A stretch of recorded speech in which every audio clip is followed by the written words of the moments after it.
He sells ebooks and makes roughly $2,000 monthly from his course sales. Do you know where he hosts his courses, ebooks, and digital products? Seller. He even built sales pages with Seller Page Builder. Now, this is Aluna. She's a freelance corporate and she has customers in the UK and USA. She even gets paid at least $1,000 for her services and gets the platform she processes her payment with. Seller. Now, this is Kwame. He is an affiliate marketer and actively promotes Aluna's course using the swift and easy to use affiliate marketing feature on Seller. In fact, he just joined the affiliate network where he has access to thousands of courses he can promote. Why aren't you selling on Seller? Everyone is selling on Seller, but you. Sign up on Seller today.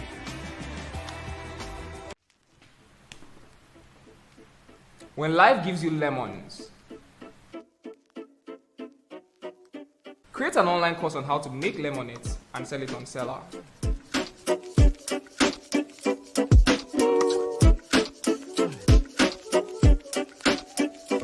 This lemonade was sweet, self.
Finally, our last panel session for the day. I know we've had an amazing time listening to our wonderful speakers. Our next panel session is titled The Impacts of Technology on the Creative Process and the Future of Creativity. And speaking in this session will be Fisayo Fosudo, Adora Nwodo, Michelle Chibundu, and Aisha Owolabi. Fisayo Fosudo is a renowned visual storyteller, finance and technology video producer with 400,000 subscribers. He specializes in mobile tech, personal finance, and the Nigerian economy.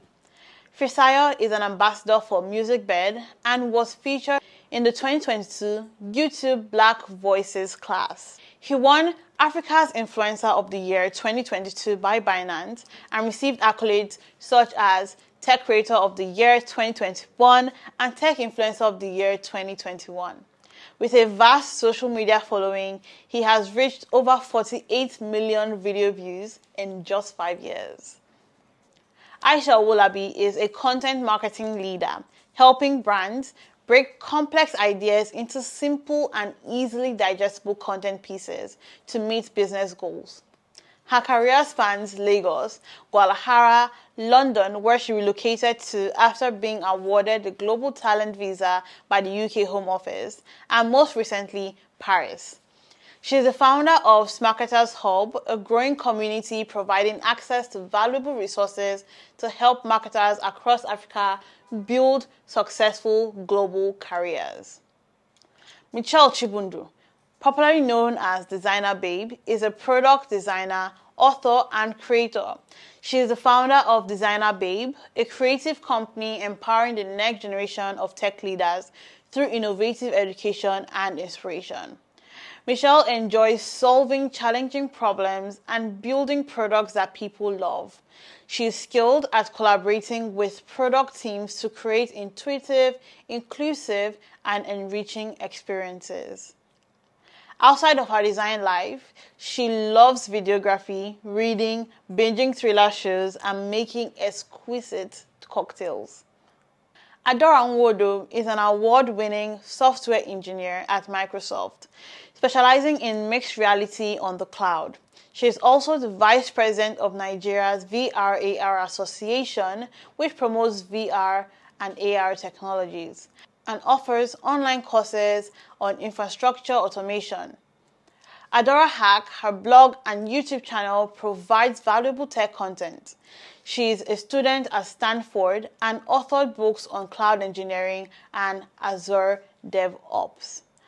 Adora actively engages on Twitter and LinkedIn, sharing her tech journey and advocating for women in the industry.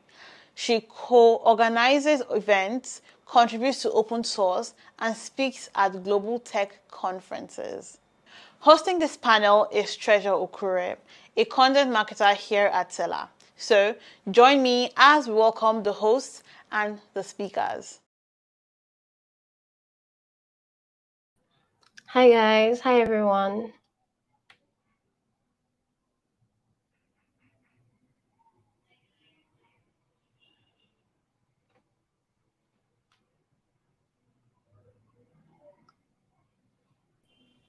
Hi Aisha. Hi Michelle. Trisha, how are you? Fine. Hi Adora. Hi. Hi Fisayo. Everyone. So good to Hi, how's it see going? you. Okay. I hope you guys are doing well today. I hope you've had a good day. I'm doing amazing. Had a great day Okay, as it's so well. lovely to see everyone.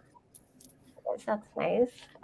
So today we're going to be speaking on the topic the impact of technology on the creative process and the future of creativity. It's a creator summit, and um, you guys are experts in your field, and most of your field has to do with tech. So we want to talk on how technology intersects with creativity and how, as creators, we can leverage on technology to create better, to live better, and to have better outputs. So the first question I'd like to go into is a personal one. How has technology influenced your respective careers, your respective work? Um, in what ways has it transformed the way you go about like problem solving, the way you go about your work, the way you go about your processes? I'm going to allow Aisha to answer this question first, and then everybody else would go after Aisha. Okay, perfect. Let's get into it. I think the impact of technology on my creative process is like undeniable, and this is something that has also evolved over time. I think there's so many different areas that technology has been very helpful and will continue to be. Even if you just think about, like, for example, I have a career in marketing, right? Like the fact that technology has allowed me to be able to access information and data around like customers, around your audience, around the tools and processes that you're using, all of that like just impacts your efficiency, impacts the kind of work that you can do, your results. So I would say that that's definitely one area. And when you think about like how I also am able to go about my work, like automating like repetitive tasks, just improving my process, making sure that I'm as efficient as I can be, and I'm utilizing my time and my resources in the best way possible to get the best outcomes. And when you also think about like how you work together with people, like when you collaborate with teams, remote work is a thing because of technology, like, and Mm. I can say that all of our careers have definitely changed in this age of like being able to work remotely.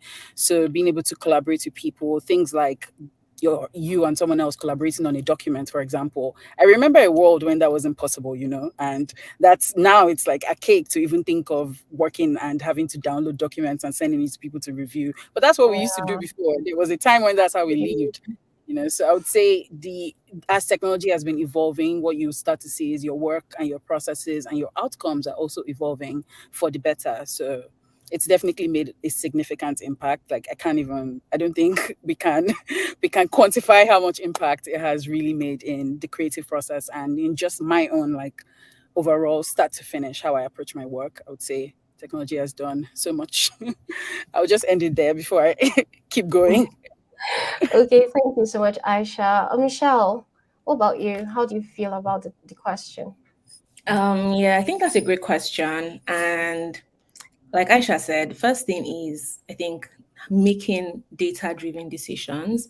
For me as a designer, data is like one of the biggest parts of my work. We need to know how the customers are using the products. We need to know why certain things are happening in the way they happen.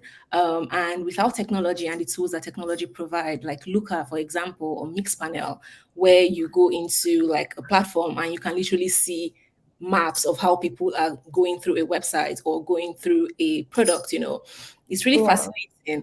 And in fact, my whole career is as a result of technology. I'm a product designer, so there's no like digital product design is as a result of technology. I think another thing is in when you think about user testing, for example, right? Before COVID hits, when we want to have like maybe a focus group or we want to have a usability test, you bring a couple of people together, maybe 10, 15, 20 people, and you put them in an office or you put them in a room and you give them some certain task with your product and tell them, you know what, I want to see how you're going to send money to someone, and you watch them go through that process. But when COVID hits, we didn't have that flexibility to be able to pull people together in person. But thanks to tools like user testing, for example, we're able to still have those usability tests online. And I can be in London, for example, and I'm reaching customers in Nigeria, I'm reaching customers in Bolivia, and putting all of them together in a space is something that I wouldn't have been able to achieve without technology. So as a designer, that's another way technology is really crucial to my work. And I think another thing, for example, when we're working on one of our recent projects, colored layers, right? It was so interesting because we were featuring like so many women, so many female designers in the ecosystem in Africa. And for each one of them, they have like a different journey and they have a different path and they have a different experience. However, they're all designers, and every one of them they all have like similarities and themes across like their different careers that yeah, kind of makes it seem like they're all saying the same thing, but they're actually not saying the same thing. But leveraging technology, I was able to have access to different tools that could help me, while I was writing and editing, paraphrase words, gave me like different ways to think about how to communicate the same ideas. yeah. And that's something that I found like really fascinating as well. And coming out of that and producing such body of work with over 30 women features and not one article or the other sounding alike or looking like it's the same person who wrote them, that like technology was definitely an influence on my creativity in that regard. Okay, thank you so much, Michelle. Fisayo. Okay. Thank you very much for having me on this summit. I'm super honored to be, yeah, among very interesting people like my fellow panelists and my host. Blessed am I among among women. Adora, I know you will get it. Anyway, um, I'd like to echo Michelle's point about my whole career being influenced as a result of technology. Um, there's no way I'll be able to say that I'm a content creator. Like if the tools that I make my content on, the platforms did not exist. Like, before 2005, there's nobody that was a YouTuber. Like, this became a thing because some people decided to put their heads together and create a platform. And they didn't even create a platform with the intention of, having people. YouTube was born on Valentine's Day as a dating app. And some people decided that videos could work, and there was the technology for it, and it just became a thing. So that technology has helped with collaborative tools, like Aisha has mentioned. It has helped with design tools. I used to be a graphic designer. I used to be a user interface designer for many, many years. um it has helped me earn a living for a long time. And I have I've taken like a video production skill that I've learned in a job. I've mixed it with something else, and I've created a career around it. I've hired a bunch of people because of this skill, providing jobs, giving to people, impacting people. I think we have currently, and like I'm not saying it to brag, but we have like around a million people that follow us across all social media platforms. And one thing that really, really stands out for me is whenever I see comments like, this piece of work you've created made me feel better off than I came, like than I was before I came here. I was better off because of this thing I've learned from you. Everything else disappears. The followers, all of it doesn't mean anything. It's just the fact that there's value being created because Yeah. of these platforms, because of these tools. And that's because, I'm somebody that likes to read a lot. I like to learn stuff, and being able to translate that online into content or into something that people can learn from or be entertained by or be educated by, I think that is a very, very huge impact for me. So I think I owe technology a bunch of that. um, and I'll just end that point. So I won't take too much time. Thank you. Thank you so much, Visayo. And finally, Adora. Hi, Treasure. Hi, everyone. This is very interesting for me because I feel like technology is the reason I'm being paid a salary.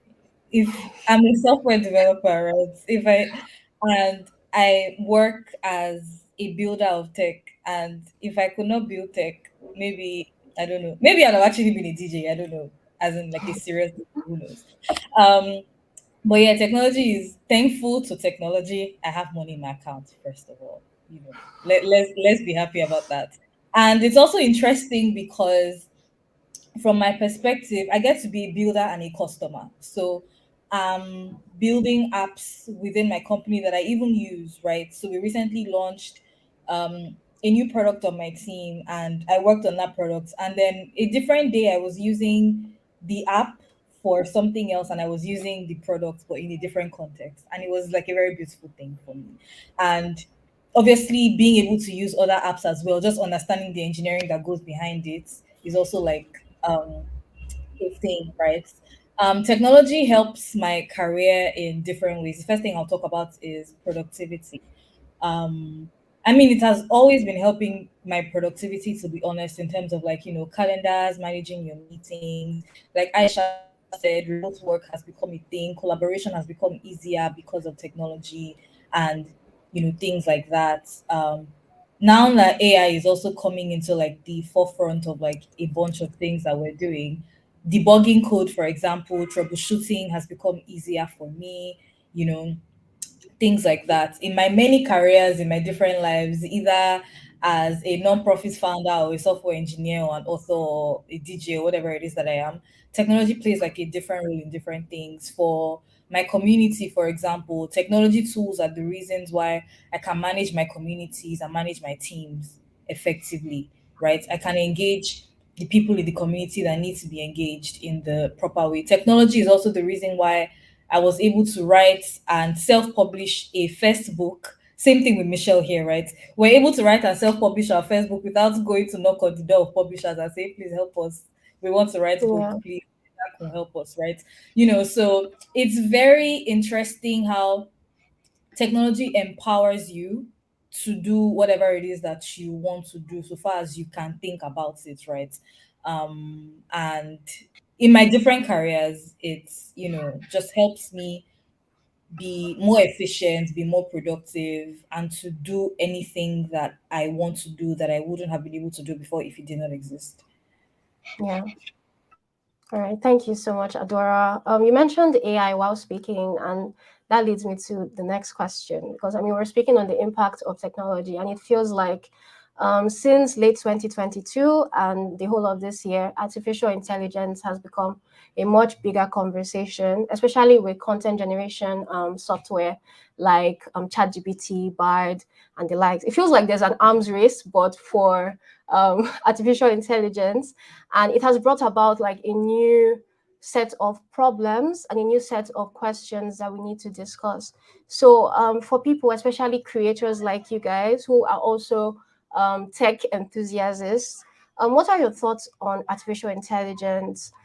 For some people feel like it's going to take a lot of jobs, especially for writers, people who now have to rely on artificial intelligence to come up with scripts, to come up with content. Other people feel like it's a good thing because I mean it's not just content generation that AI helps us with; it also helps us with automation and other aspects of our work. What are your thoughts on it? I'm going to ask Aisha. We'll start with Aisha again, and then we'll go back to everyone. So yeah. It's perfectly fine. I think I've had to have many conversations in the past months about AI, especially with respect to how it affects people who have careers in content marketing and people who have built their careers around being able to write, and writing being the core skill that they're offering to businesses. And it's like, if they can be outsourced so easily by ChatGPT, what do they do? Yeah. And here's how I think about it, right? Like, I think at this stage we can't look at AI as something that, like, writers, people who are doing content marketing, creators, we can't look at AI as something that is coming to take your jobs. Like, if you're still looking at it as that sort of through that lens, that's, you're on the wrong side. You're on the wrong side of the discussion. And I think it takes a bit of reframing, really starting to identify the opportunity. The way I like to think about it is, finding opportunities to strike a balance between AI and your human creativity.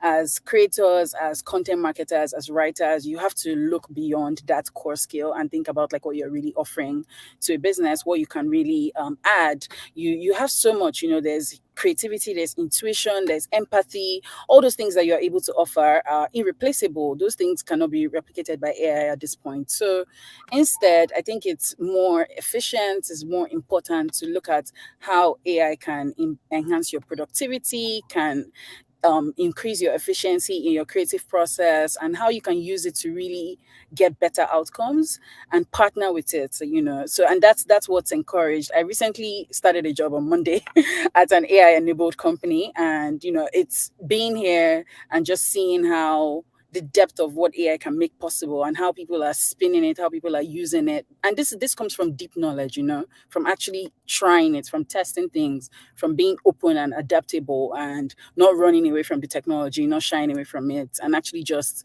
embracing it and thinking about what the next phase of your career could look like. How can you empower yourself to do better work? How can you empower yourself to be more creative? How can you differentiate yourself in this market where there's tools?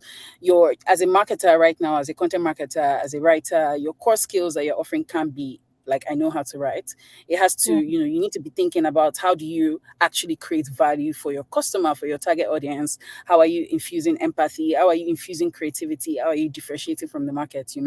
So I would say AI AI is great personally. Like, you would never catch me saying anything. I think there are definitely some negatives and there's some areas that we need to think about, but in terms of AI being, technology that we are all getting more and more familiar with, there's definitely lots of areas where I think we can, make a lot more impact by partnering with AI. So I would say embrace the technology, be adaptable, be open to it, try, test, look for, just areas to get more and more familiar. And you might even start discovering like new things and new ways that you can really optimize your work and differentiate yourself in the market. But yeah, if you take anything away from what I said, it's get familiar, play with all the tools, play with everything. There's so much that AI has made possible. If you look in the last like 3 years, the businesses that have come up, based on AI, there's whole industries that have opened up that are completely AI enabled. Like people are making this thing work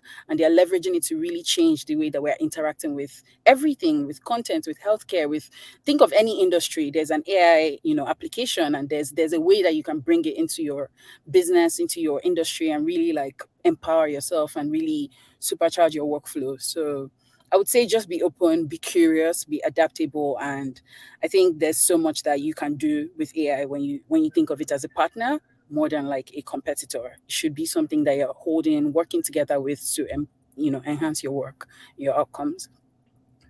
Yeah. I love what you said about reframing your thinking. I think that's really, really important. Thank you so much, Aisha. Michelle. I guess it's my turn. So I like everything that Aisha shared, by the way. I mean, makes sense that you're working in an AI-enabled company. But to add to that, there's something you said where you said, how can you, that we need to think about ways we can differentiate ourselves in the world where there are lots of tools. And the first thing that came to mind is stories, like storytelling is something that I don't feel it's something that is innate, it needs to come from within. And there are no two stories that are identical. Two stories might be similar, but identical, it has to be you literally to replicate your story. And when you kind of understand life from that way, you channel more of yourself, your strengths, and the things that make you you when you approach things, as opposed it being like, oh, there is a tool that can do exactly what I can do. There is no tool that can do exactly what you can do because there's no tool that is you. That's how I see it, right? So think of it like enhancement as opposed replacement. Like I don't feel like it's coming to replace you. It's coming to enhance what you can do. Like I mentioned in the previous question about the project that we worked on, it was this very simple tool, Killbot, right? Like I've had interactions with that tool prior in the past, but when I needed it for my work, I was like, okay, how do I leverage this tool? I have this many things to write. I have this many profiles to write about people that I look up to and I respect. How can I leverage this tool to get what I want to get? And I'm going to be completely honest, if that tool did not exist, I do not think that I would have published that online magazine in the time frame that I did it, less than a month. So you have to be open, like Aisha, like you have to be open to the idea that something can make your workflow better, as opposed to it being something that is coming to take away your work. That's one thing. Another thing is your craft. No matter what field you are in, whether you're a marketer, whether you're a creator, whether you're a designer, an engineer, your craft is always going to be your currency. You have to keep working on your craft, whether or not there is a new tool today or a new tool tomorrow. So you have to keep learning. You have to keep enhancing your craft. The things that your two hands can do, you always have to make it better, right? And for someone who is highly skilled, there will always be demand. Like it is what it is. The higher you go, the more you are able to confidently speak about the things that you do, the more you're going to find opportunities that are tailored specifically for you, and no tool can really replace that. Like if you really think about it, when you are deep in your craft, when you know what your stuff is and you're able to confidently speak about it and tell good stories about it, what tool is going to come and tell a story about your work that you can do to the best of your abilities more than you, and also tell your story? And the third thing is using it to expand, to expose yourself and expand your wealth of knowledge, right? So for example, if you're a designer, they've been talking about Midjourney for over a year, right? Go there, play with it, come up with like the craziest, darnest prompts to create the most ridiculous things and see what that can do. Stretch your creative mind, think of the wildest things and just see the abilities of how your mind can work. That's something I feel like you can use like these AI tools for, as opposed like being scared of it, like, oh, this is going to come and replace me. Mm-mm. You first need to be confident in the things that you're doing and the story that you have and in your crafts, and then you have to find other ways to continue to improve those things and learn about those things. And then another thing is also connection. All right. Connecting with people. Like if you're a creator, I'm a creator, using AI to connect to your audience or connect to the people who are in your community. So you always have like finding how you can leverage it I feel like is the advice I have in summary. You need to be able to leverage it to get the desired results, as opposed, just shying away from it or running away from it. Because when you leverage things, you would use them to the best of your abilities and you would use them to your advantage. So that is how I feel like we should approach the conversation about artificial intelligence, as opposed, saying I don't want to dabble with this thing because I think it's here to stay. It's been here for a minute, so we're going to be having it for a long time. Thank you so much, Michelle. Fisayo. Okay, I think something we've all talked about so far from both the first question and the second question has to do with value delivery. Um, I like to think of it as a coin, both sides of the coin. And in economics class, they basically teach us that money, pun intended, but on the flip side of the coin, money is a store of value. On the one hand, you have money being given to someone. On the other hand, you have the skill that you have developed. Like Michelle said, the works of your hands. You have the skill that you've developed, and that is also some kind of value that you are providing. There's no way that unless you steal the money, there's no way you get money unless you provide something of value to someone. So I'd like to buttress that point again, that you have to provide value somehow to be able to be worthy of something. Um, in terms of AI, I think it is amazing, and I think it's a bit scary as well.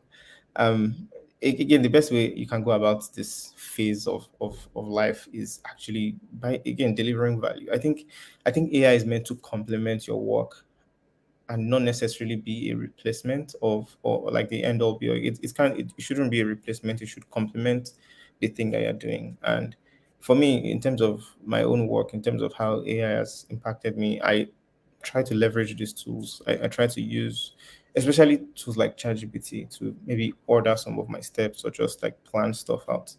Um, I think we should embrace it. Again, buttressing the point, I think we should embrace it. Um, we should provide value so that we can, kind of remain relevant in this phase, in this current shift.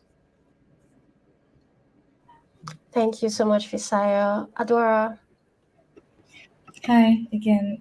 So yeah, like everything, AI is good and bad. The phones you use are great, they're also bad. The cars you drive are great, but they also cause problems to the environment. So at the end of the day, you're still going to have to pick your poison. If you find many reasons why AI will be bad, you would find a lot of them. And if you look out for reasons why AI will be good and you can use that to enhance yourself, enhance your career, and things like that, you would also find a lot of them. So it's interesting, but that's just it, and that's the game. I also believe that AI actually will replace jobs. And I don't think that's a bad thing because at the end of the day, life and our careers are dynamic. Netflix started as a video club, right? They were renting CDs literally, and it has grown to what it has become today. If when they were trying to build that streaming service and get movies and things like that, everybody was saying, "Oh, so the people that are now selling the attendants in the physical spaces that are selling the CDs will lose their jobs." That company wouldn't have grown to become what it is today, and that company wouldn't have made other companies decide that they want to build something like that. I mean, Disney already existed, but now they have their own streaming service. Apple has its own streaming service, right? Showmax and the Prime Videos and a bunch of them, HBO, like they've come up ever since then. And what's happened is, even if that role doesn't exist anymore, the role of the people attending to other people that come to rent movies in that video club or whatever it was called in America, because that's what we used to call it here, right? Even if those people don't exist anymore, that role doesn't exist anymore, other opportunities have been created just because of that innovation. So I think AI is going to make a lot of jobs redundant. But the truth is, in the same wave, it's going to create many more jobs too. And we should also look at ourselves not just as users of AI, but people that could also be creators of AI as well. We can create with AI, we can build with AI, we can innovate on top of AI, we can contribute to that ecosystem. We can build models and use them to do creative things. We can use, and this is not even from the point of everybody has to be an engineer, right? You can use like no code tools. There are a bunch of like no code tools, and there will be more that will come up very soon, right? A bunch of no code tools that you can do integrations with and innovate with. And imagine plugging AI into that. Just imagine like the power that you would unlock. So I think that the possibilities are endless. The hard truth that some people might not want to hear is that some of your jobs might go. But the amazing thing is that, like, I don't think anybody wants to stay in a specific spot forever. Like, I'm an engineer now, but if you check back in 15 years and I'm still doing the same thing that I'm doing now, I feel like I've changed because I've not grown. So I think there would be opportunities for growth to exist just because the ecosystem has become dynamic and it's going to force people to step out of their comfort zones. But I don't think it's a reason to panic or make anybody feel scared. I think what we should focus on as problems in AI are, things around ethics and things that, we can talk about and find a way to fix, but not but as opposed to like saying, let's not embrace AI just so that it doesn't change the way things are. Everything around you will change. Your life changes every day. So if the tools that you're using in your career change as well, I think that's more growth and more opportunities for you to even do stuff as opposed to the latter. Well said, guys. Thank you so much for lending your opinions on that topic. A concern that usually comes up when we talk about technology is how with more use of technology, people become less creative. Actually, I feel like even when we tell stories, when we watch films, technology is usually painted in this robotic light that would come to stifle the creativity of man, right? And we have seen this also. If you introduce the same prompt on ChatGPT in two different places, you might probably get the same thing. So, how do we, as creators, how do we preserve our creativity? How do we preserve that human touch while also taking advantage of technological tools, right? I'll start with Aisha. Okay, let's go. I think it's really like thinking about the technology again as a partner and not, the entirety of your work. For me, when I think about the way I use technology, especially like AI technology right now, I think of it as a starting point. Like when I think of the way I used to approach my work before generative AI became a thing, it was a completely different process. My research was completely different. Things like keyword research, things like just even customer research, audience research, all of that looked very, very different. The workflow was different. It was a lot more time consuming, a lot more resource consuming as well. But with the advent of generative AI tools like ChatGPT, and other tools as well that are able to help, you see that what you can then do is cut down that research time, and it frees you up with so much more time to focus on creative aspects. You can experiment with like prompts to just open up your mind, and get you on that path. So I like to think of it as a starting point as opposed to it being like the be all and do all. It's not like, I have a project and then I think, yeah, we're going to go ChatGPT, put it in, and my output is, and it's like we're done. That's not what the process looks like. And if it looks like that for you, I don't think that you're approaching it in the best way possible, because you're not allowing yourself to leverage your creativity and leverage your skills and the insights that you already have, that about your work, the things about the audience that you're trying to reach, the things about, the processes that you've been working with for, however long. And I think another thing is also thinking about it as like not forgetting what your goal is. Because when you start out, and I'll use myself as an example, a lot of the time when I'm working on any project, oftentimes it's to either like connect better with an audience, or educate an audience, or maybe showcase the customer. There's always a goal, and that goal, sometimes it's something superficial like revenue. But a lot of the time in my work, it's typically things that are more like connected to the brand and connected to the perception of the brand. And when you have that goal in mind, and a lot of the time is also to make the customer or the audience's life easier, right? So when you have that goal in mind, that empathy that you're also bringing into your process is something that AI can't do for you. You're really thinking like, is this content accessible? Is it inclusive? There's so many things that you need to be thinking about, right? For example, I attended an event recently and we're talking about like inclusivity in AI. And when you think back, it's like these AI models aren't necessarily always being trained on the true state of the world, which is, the state of diversity that we're in. They're being trained on sometimes data sets that are not an accurate representation of the world that we're living in and the customers that you're trying to reach. So also infusing that thought and that knowledge that you also have of your world, that you have of the customers, insights from literally talking to them, face to face, being able to bring all of that into your process is important. You can't throw all of that away, and focus on just the inputs that you're getting from the tools that you're working with, because at the end of the day, your role and what sets you apart, what makes you different, what ensures that your outcomes will still be effective, are those other things that you can infuse into your work, those skills and knowledge and empathy and intuition that you have. And that's what really makes everything different. That's what makes the difference. That's what sets you apart. So I would say just finding that balance is very important. You need to remember what your goal is. You need to think about what your process looked like before. Look for opportunities to optimize your work for sure, like cut down the times, but don't forget what you're bringing, and don't forget what your end goal is and what you're actually trying to achieve. And I think having those two things, not losing sight of those two things, will really help to make sure that we're finding a good balance between creativity and using technology. Thank you very much, Aisha. Michelle, please. Yes, I'm going to answer this question with two things. The first thing is, the way I like to think of creativity is education. I feel like education plays a huge part in creativity, and not education as in like standard formal education. This is education that you have as a person, so in the books that you read, in the things that you watch, in the music you listen to, in the things that you're exposed to. So I think the first thing as a person, maybe a creative person, would be to expose yourself to a wide variety of information and knowledge, right? Seek inspiration from different sources. When you're able to seek inspiration from different sources, you're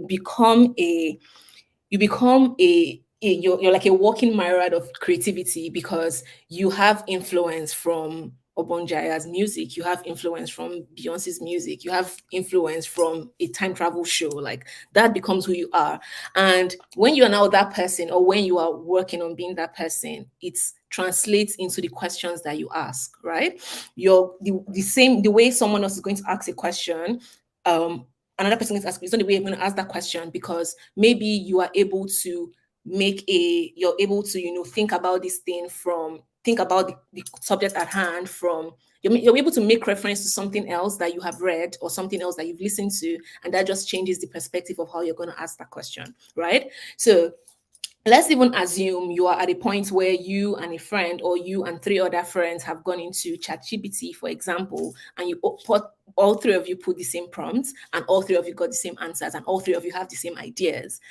Now, all thoughts and ideas mean nothing without action. Like, it is what it is. Everyone can have an idea, everyone can have a thought, everyone can have the exact same idea, but it all boils down to the execution of it. Like, how do you execute it? And that exposure and that education that you have is still going to translate into how you execute your ideas, right? So if you are worried about the fact that maybe artificial intelligence is going to get all of us to a place where we are all thinking the same things or having the same ideas, I don't personally believe so, because I feel like we're all different people. But even if you get to that point, think about how you're going to execute the idea. The devil is in the execution always. Two people will have the exact same ideas, but I mean, we're seeing threads and Twitter right now, like, same idea, different execution, like, it is what it is. So you need to be knowledgeable. You need to seek information, seek inspiration from places that are unconventional. Even if you're a designer and you are watching or looking up to all the famous designers, you should have people in art or people who make music who inspire you and who you listen to and who you learn from, because that's what makes you, and that's what's going to make that difference between you and another creative person. But yeah, that's what I think. Thank you so much, Michelle. That was brilliant. Fisayo. Yeah, I totally agree.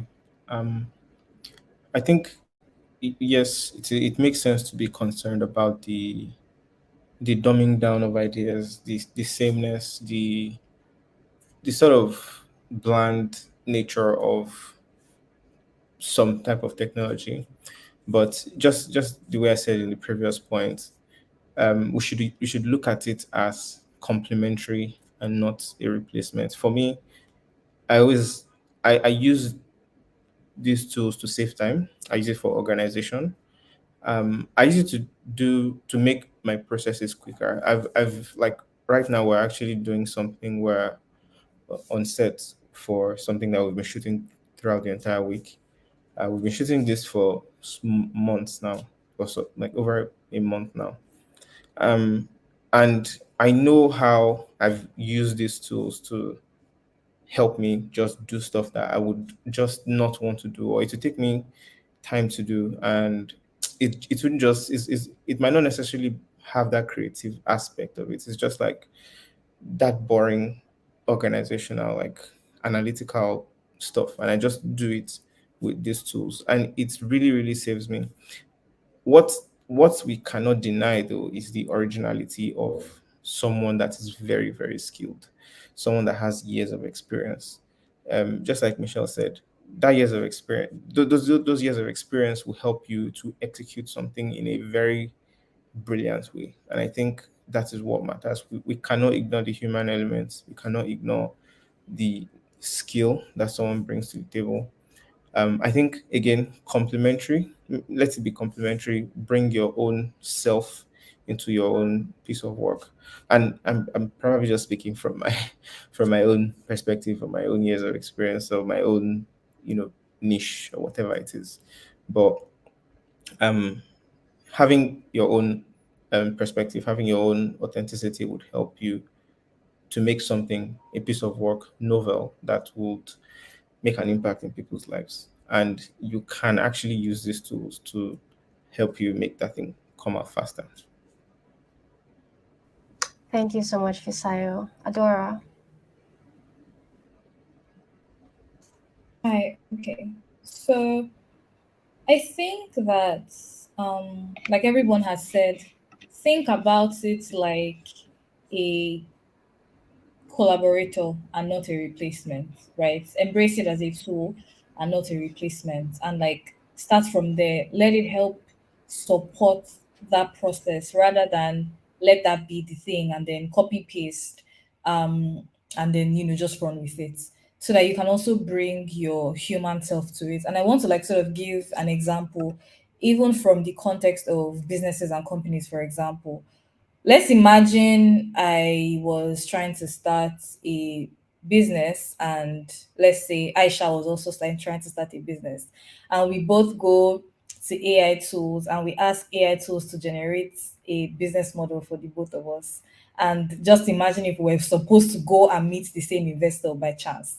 That's a disaster. And even if somehow we are both able to raise money and we start our businesses and we are leveraging AI for every single decision making and every single process. You know how you think about like competitive advantage, like how they say, oh, is your idea rare, are you organized? There's like a VRIO analysis thing that they use in business school. And in that point, it's like two of you are the same. So what makes your business competitive over the other one? What makes you more innovative?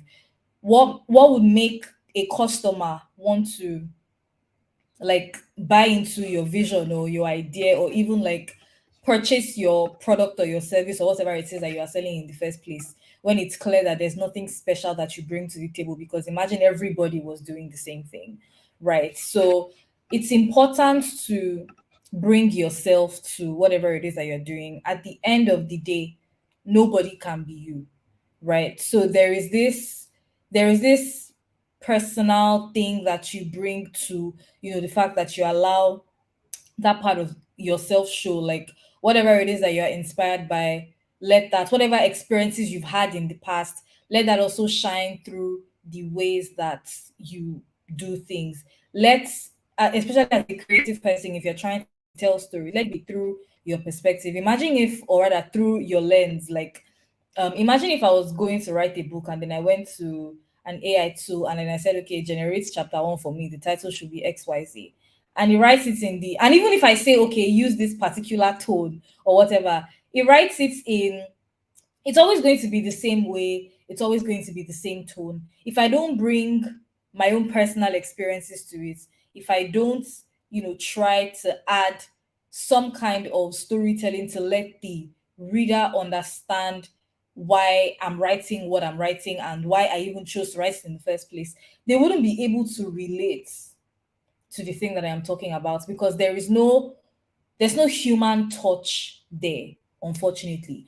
And the thing about human beings is that they can forget what they saw, forget what they read, forget what they heard. But most times, I don't think people would forget how an experience made them feel. So, as somebody that is thinking about integrating AI and not losing that touch. You have to make sure that you are, whatever it is that you are doing is also something that no matter how much of AI you are using to help with your productivity, you are constantly investing in the emotional banks of the people that are supposed to use or interact with whatever it is that you're selling at the end of the day, because that's what will keep them coming back to you. Thank you so much, guys. I like the fact that we touched on storytelling, we touched on empathy, we touched on the fact that AI should be complementary and it shouldn't just be all the parts of our work. I think that's very, very important. I want us to also talk about how the tech landscape in Africa. So I'm bringing it home now to Africa because I mean, it's a creator summit in Africa. How it's is changing, like how it's changing, how the growth of tech startups, tech businesses within the past few months, we've seen a lot of new companies sprout up, Full Gap, Mainstack, all these companies, how they're going to impact the growth of creativity in Africa, especially in different industries, not just in the creator sector specifically, but like with engineering, with design, hospitality. How is creativity and technology? How is the growth of these industries and the companies within these industries? How are they going to affect creativity? So I'm going to start with Aisha. Yeah, absolutely. This is a great question, and I think it's one that I think about often. It's so amazing to see. First of all, like the innovation that is coming out of Africa, and all of that is like possible because of technology. Is I think is incredible to see. We're seeing so many different kinds of businesses across different industries. We're seeing an amalgamation of marketers, designers, developers. People are coming together and building solutions to our biggest pain points. And sometimes some of them are not even for our biggest pain points. It's just creative solutions that are just really changing the face of what technology looks like, what work looks like, what empowering ourselves look like, what making money and opening new paths for income looks like. So I would say there's more to come, and personally, like, I'm here for it. Every day I see like something new come out of Africa. I see a new like fundraising announcement, I see a new innovation. There's so many really cool businesses. People are solving for period pain. People are solving for how people are collaborating remotely. People are solving for so many Let's Seller, like, look at Seller is here and has done what he has done. So personally, I think there's so much that's happening, and I think that these hubs, all these, like, the efforts that we've taken in the past years to really bring like technology, people together for technology, all these hubs, things like CC Hub, spaces that have been created to bring people together, to connect creatives, to connect technology experts together, to allow people to have the space to share ideas, just explore and talk and meet each other.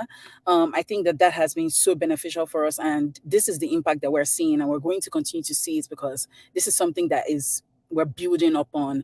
Businesses that are also that have been established, companies like Flutterwave, Paystack, we can see the things that they're also doing, the events that they're putting together, the spaces that they're creating as well to foster more of this collaboration and connection across the industry. And I think that's what's important. That's what's going to really continue to help us like come up with these interesting ideas and solve our deepest problems. And outside of that as well, I think there's also like increased access to everything, right? Just because of these explorations that we've been able to do, there's increased access to technology, increased access to resources, opportunities. What a career for someone who's living in Africa look and working in tech, what it looked like before, like 10 years ago, 15 years ago, is completely different from what's possible now. With the advent of remote work as well, with the technologies that we now have access to, with the resources, the fundraising that is now possible, people are able to have such dynamic and interesting careers and work across multiple industries and really deliver value and stretch themselves to the extent of their creativity. So I think there's so much that we've been able to achieve in that way, and is only going to, continue to grow. And one other thing I definitely must touch on, and this is because it's also a space that I feel like I'm working in, is community, right? Like the advent of technology and the growth of technology in Africa, we've seen over the past couple of years has fostered beautiful spaces, communities that are bringing together professionals in different spaces. We have lots of technology communities. If you're in marketing, I just have to plug Smarketers Hub. Like, yes, we have communities like Smarketers Hub. I'm sorry, I'm going to do it, and I think the possibilities to even be able to bring people together, to continue to share these resources, to continue to exchange insights about, like, just stories as well. Like, you're seeing what's possible. And I think personally that that's such a really powerful thing, being able to even expose the rest of the ecosystem to, look, this is what this person is doing. This is how they started their career from Agege. This is how this person started their career from somewhere in Kigali. Like, this is what people are doing, and this is what technology has enabled, and this is what's possible. And this is, I think we're also even just scratching the surface of what's possible. So, there are definitely lots of areas that I would say, when I think of like the landscape in Africa, and this is a discussion people always pull me in, because when you work in like foreign spaces, everyone is interested in discussing what's happening in Africa, and you have to talk about these things. So it's a great question, and I'm really curious about the insights of the other panelists as well. But for me, I would say I'm enjoying it. I'm loving it. I'm loving the innovation. I'm loving the new startups. I'm loving the resources. I'm loving the communities. I'm loving the growth. And I think, there's only so much more to come. Thank you so much, Aisha. Actually would have loved to ask this question to Fisayo and Michelle, but I just realized that we are running out of time. And there's one question that I must ask, and this question is, what advice would you give aspiring creatives navigating this changing landscape? I feel like this is a question that a lot of our viewers are going to really appreciate. So I'm going to give the floor to Fisayo first, and then Michelle. So yeah, and then Aisha, of course. So yeah, Fisayo, please take it away.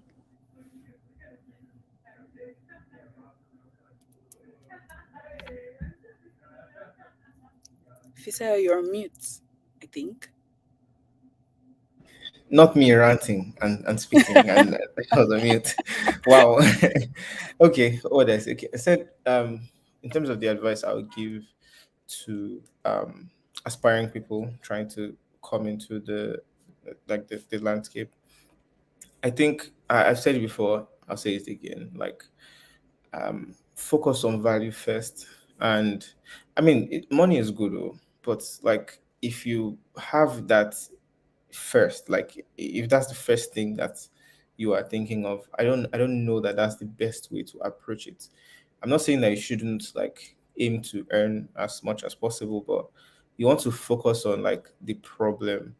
I've been fortunate to speak with so many amazing like founders, like people that have done great stuff, and just hearing from them, I think one thing that they always focus on is like that problem. It sounds so cliche, like solve a problem, but really, like that is like we said, creating value. How are you going to create value if you're not solving something? If you're not like making something that wasn't good before, making it good or making it even better? You know, it can even be something as little as customer experience. Nigeria is very, very famous for having bad customer service. And I think that like that's one aspect. Another aspect is education. Like people want like training people, teaching people stuff, letting them learn something. There's so many aspects, like there's so many aspects and so many things that I think we can focus on. But find a way to solve problems. And I think everything else will be added onto you. Sounds like a Bible verse. But for real, find a way to solve problems first. Thank you so much, Fisayo. Michelle. That was a scripture in itself. My advice for aspiring creators, I think the first thing would be to be curious. Curiosity is one of the fundamental skills that I always like advise my mentees and anyone who literally asks me any question.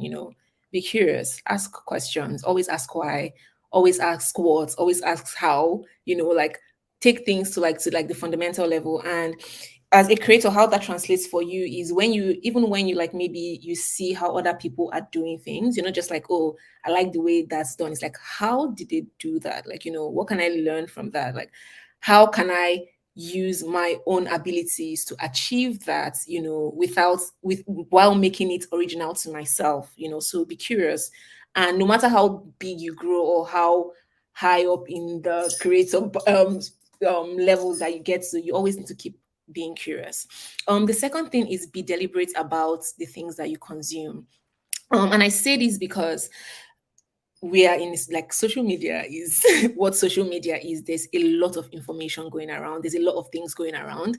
And as a creator, someone who is trying to like find your own space in that, like in the noise that is already existing, you need to be deliberate about the things that you consume, because if you let the noise get inside you, it's hard for you to function, So be deliberate about the people that you're following, be deliberate about people that you look up to, know why you follow those people, know what you're learning from them, know what they provide you, or what's set what they offer you, So you are just be deliberate and be focused about like what you're trying to achieve.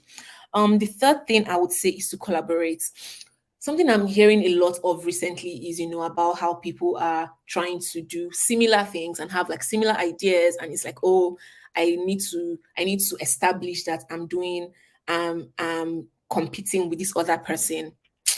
Collaborate, like find how to work with other people, what are your strengths, what's this other person's strengths, how can you both make magic? I think that's really something that I think would be imperative for anyone who is trying to build a creator career. Another thing is to lean into your strengths. I should have even started with this one, because if you're not leaning into your strengths, what are you going to lean into? You have to lean into the things that make you you. So if you're someone who, like, for me as a creator, that's, if anyone here wants to know my biggest hack and my biggest trick, I lean into my strengths 100%. You wouldn't see me trying to do things that are not for me, like I know what makes me me, I know what makes me special, and I'm going to tap into it until the very last day. That's what you need to figure out. What makes you you? And you wouldn't really figure that out by maybe just asking yourself. You need to keep doing things, The more you do things, the more you see what you're capable of. The more you get confidence, and the more you're able to own your space and own who you are. And then you can now fully lean into those things. But you first need to like do things and, like Fisayo said, provide value. And the fifth thing I would say is to experiment and take risks. Like, this is a box, just be thinking outside that box, like just forget about whatever is happening in the box. No matter what any other person is doing that exists inside that box, just make a challenge for yourself and say, I'm going to think outside the box, because there is an abundance of realities that exist outside the box, and you will be surprised by what you can actually create for yourself by just thinking about something in a way the next person is not going to think about it. And what does thinking outside the box look like in practical terms? It's, one, you lean into your strengths, you know who you are, you know the things that make you special, you know what you're capable of, and then you start to find opportunities that can only be presented for you in particular. That's what thinking outside the box is, because what's inside the box is how every other person is similar, how every other person can present as a creator or can present as a designer. But what exists outside that box is what is particular to you. So you always need to think of how other ways you can do things, not the traditional way, and always like embrace, risk. There's, once you take a big risk, like probably a big reward waiting for you at the end. So always experiment, when you start off, like try different things, write, sing, I'm not sing, I guess, write, create a certain type of content, create another type of content until you find the things that make you happy or make you excited, and you continue to do those things, so experiment and take risk as well. But yeah, that's me. Thank you so much, Michelle. Adora. Hi. So yeah, one thing that I want to say is, as someone, especially, I'm going to talk to like the young people, that I'm going to talk to everybody. As someone that is young, there's one thing that you have right now that you'll never get back, which is time. So you want to take advantage of that time in like whatever ways that you can. this is the best time for you to learn things, try something new. I don't see failures basically, and I don't also see um a successful person that hasn't like failed before. So it's either you win or you try something and it doesn't work and then you learn from it and you go do something else, right? But like it's not a thing of, oh, you failed, you're a disgrace, you're an abomination to the family, you're an abomination to yourself. I don't think anyone should think like that.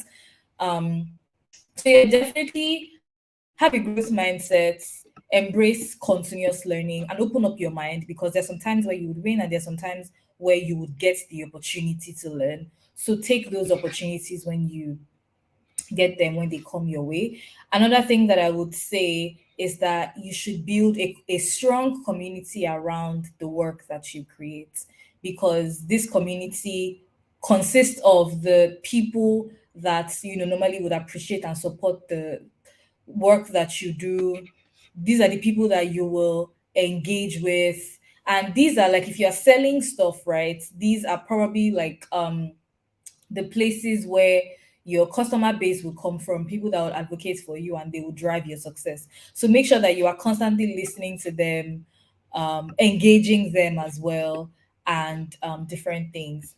And there's also one thing about, there was one book I read when I used to work in an agency, and there was something in the book and it said something about creativity loving constraints. And I don't think you should see constraints as limitations as someone that is supposed to be a creative person. You should see them as opportunities that can inspire unique ideas, because these are where these opportunities would come from, right? And I've tweeted this thing before. And I remember when I tweeted it, like it sparked, some people were arguing with themselves. But there was something I said where you should be confident in your stupid ideas, because that's how innovative, solutions are born, something paraphrased like that. But that's the truth. I think if anybody wanted to, at the time Skype was built, right, if anybody wanted to build a video conferencing tool like that, they would have called the person he does, right? At about the time Snapchat was built, if anybody wanted to build it, they would have said, please go and sit down, you don't know what you're doing. But guess what? Somebody built it and other people went and copied it, and now it's a thing, right? So like, and even how like social media started, right? If we go back into the late 1990s and the early 2000s and things like that. So like, don't think, embrace the constraints as a reason to tap into, like, some kind of uniqueness, and never be afraid of talking about your seemingly stupid ideas in public. The truth is many of them will be stupid, don't get me wrong, but the few that will like get you, the few that would be groundbreaking will be so amazing and would set you apart from everybody else. And it goes back to what Michelle was saying about thinking outside of the box, right? Because if you're in the box with everybody else, trust me, you're doing the same thing everybody's doing, and there's really nothing special about you. um and the last thing I would say is that it's also embracing risk taking is also a thing, especially for the young people, as you're young and you have like a lot of time. And I was going through quotes sometime earlier this year, and I saw like a quote from Mark Zuckerberg that said like the greatest risk in life is not taking any risk at all. And that sounds cliche, I know, but it's actually the truth, because if you're always in your comfort zone, you would never tap into that full potential that you have. I'm a very big fan of giving everything, giving myself completely and dying empty. And I preach that as well whenever I get the chance, right? Everything that you can possibly do, like Michelle said, right? Sing. If you can sing, please go and sing.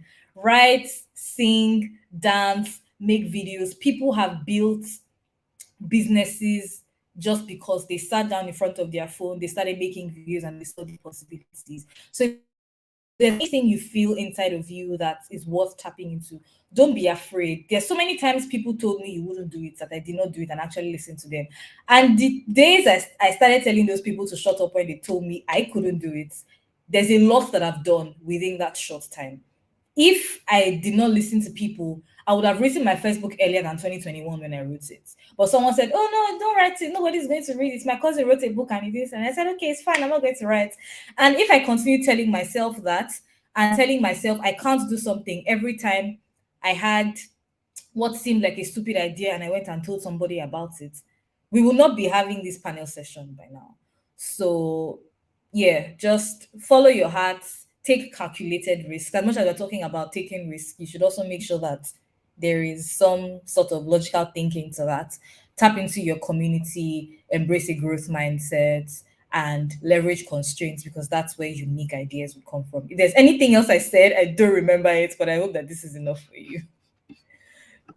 Thank you so much, Adora. Someone is asking, what's the name of the book you read? I don't remember. It was a long time ago when I was working at the agency. I will Google Creativity Loves Constraints and I might find something. But I think it's Seth Godin's book. Seth Godin. I think it was his book. I'm not sure. I'll check. And if I find the book and the title, I will tweet about it. If I don't tweet about it, I don't remember. I'm sorry. Okay, thank you. Aisha. Yeah, I was listening to everyone speak and share their last, words for our listeners, and even me, I was like, I have nothing else to add. Oh, they've said it all. I think so much, has been said already. And if I'm going to add anything, it will be just these few things. First is be excited about your career. Listen, like, you don't know how much you can achieve by just being excited about what you're trying to do, being excited about your work, being excited about where you are in your life. You may look around you and look and think, oh, you've not achieved so many things other people have done. Forget about all of that and just be excited about the process that you're on. Each day that you live making any sort of, difference in your work, writing a story, documenting your processes, whatever it is that you're doing, that day is spent doing that thing, and that's what you've done with that day. The next day is another one. You are not going to get it back. So you need to leave your time that you have here, that you're spending getting familiar with yourself and your career. You need to be excited about that process, because the more excited you are, the more open-minded you are, the more curious you are, the more adaptable you are, the more you're willing to experiment and test things, the more you find sort of those niches and you discover things about yourself, things about the industry that you're working in, things about the people that you're trying to reach. And that's how you grow. That's how you make an impact. So I would say be excited about what you're doing, be excited about your career, enter every day with excitement and with the zeal and the mindset to explore new possibilities, to read new things, to be open to anything, be open to a random conversation on the street, be open to talking to someone else, someone random in a different team, in an office, in your office. Just be excited and open and curious. And I think that mindset and that just it is a mindset. That mindset is so helpful. And I'm speaking from experience because it's like polarizing two polarizing situations, right? I've worked in a space where I spent all my days going to work, not feeling really excited, not feeling motivated, and for a variety of reasons, right? But that's how I was feeling, and that greatly impacted the kind of work that I was doing. It impacted how much I searched, impacted how much I extended myself. I started to mentally limit myself because I wasn't excited about what I was doing. I wasn't excited about my career. I wasn't excited about where I was. So you need to, if you're not feeling excited, you need to dig into that feeling. Don't accept it and feel like, you know what, this is what it is. It's work. Nobody likes work anyway. We're all just working to survive. We are working to survive, but you can be excited about it. You can be interested in what you're doing. You can come in with that positive mindset and that willingness to learn and stretch yourself and extend your mind and have conversations and be open. And I think there's so many things that you'd achieve if you think about things that way. The second thing, and something that people have probably already said, but I would just say, own your story. It's so, so important to own your story. You need to know where you started from. You need to know where you are right now. You need to have an idea of what you're trying to do, where you're going to. Own your story and be confident and comfortable telling it anywhere. If someone random asks you, oh, what have you been doing? Where did you come from? Tell your story. Say it so many times that you're so familiar with it that, it's someone wakes you from sleep and they're like, well, who are you and what are you doing? You know what you're going to say. You know your answer. Own your story, because as you move through life as a creator, as someone who's trying to build a career, whether in marketing, whatever, wherever it is that you're working, that story is what really sets you apart. That story is what differentiates you. That context that you're bringing is what sets you apart from another person. Let me use myself as an example. If I'm speaking to any business now, there's no way I will miss mentioning the context of markets that I've gotten living in Lagos, Nigeria, living in Guadalajara, Mexico, living in London, now working in Paris. There's no way I will miss saying all of that, because I know that I've learned so much and I've grown so much as a person from all of those experiences. And I have to contextualize my story in that way. I won't just introduce myself as a content marketer, because I'm not just the next content marketer there. I have so many diverse experiences and it's part of my story now. So you need to constantly document your story, get familiar with your story, and really identify how you're selling yourself to people. Own that story, continue to say it everywhere until everybody's tired and everybody knows you. Everybody knows that, okay, this is this person's unique path. And, there's no two people that are going to be like you, so own that story, get comfortable telling it, get comfortable sharing about your work. Talk, figure out what your what your comfort is. Some people prefer to share about their work by making videos. Some people prefer to write. I write. If you go to my website, you see my personal blog. I document sort of my career and the steps that I'm taking. But whatever it is that feels comfortable and feels right for you, embrace it and tell that story. So I'll just take it again. 2 short things: be excited about your career, be open-minded, and own your story. That's it from me. Thank you so much. I've had an amazing time. I hope you guys have as well. That's the end. Thank you so much, everyone, for showing up today, for gisting with us and talking about tech and creativity. I had a wonderful time. And thank you so much to our viewers, our listeners. I hope you had an amazing time as well. That's the end of today's session. Tomorrow we'll be having another session by 9 a.m. and we're going to have so many wonderful speakers tomorrow. So please come, please show up. Thank you so much also to our sponsors, Flutterwave, Sendpulse, and Money Africa. We love you. We appreciate you. And so that's it. Everybody, good night. Bye-bye. Thank you. Thank you. Thank you, Aisha. Thank you, Phil. Thank you, guys. Thank you, Treasure. Well done. Bye. Thank you. Bye. Hey creators, so that's it for the day. I hope you enjoyed yourself and you learned and grabbed every bit of knowledge the speakers had to offer. So see you tomorrow on day 2 of Sellers Digital Creator Summit. I can't wait to see you there, so enjoy. This is Uzoma. He's a course creator. He sells ebooks and makes roughly $2,000 monthly from his course sales. Do you know where he hosts his courses, ebooks, and digital products? Seller. He even builds sales pages with Seller Page Builder. Now this is Aluna. She's a freelance corporate and she has customers in the UK and USA. She even gets paid at least $1,000 for her services and gets the platform she processes her payment with. Seller. Now this is Kwame. He is an affiliate marketer and actively promotes Aluna's course using the swift and easy to use affiliate marketing feature on Seller.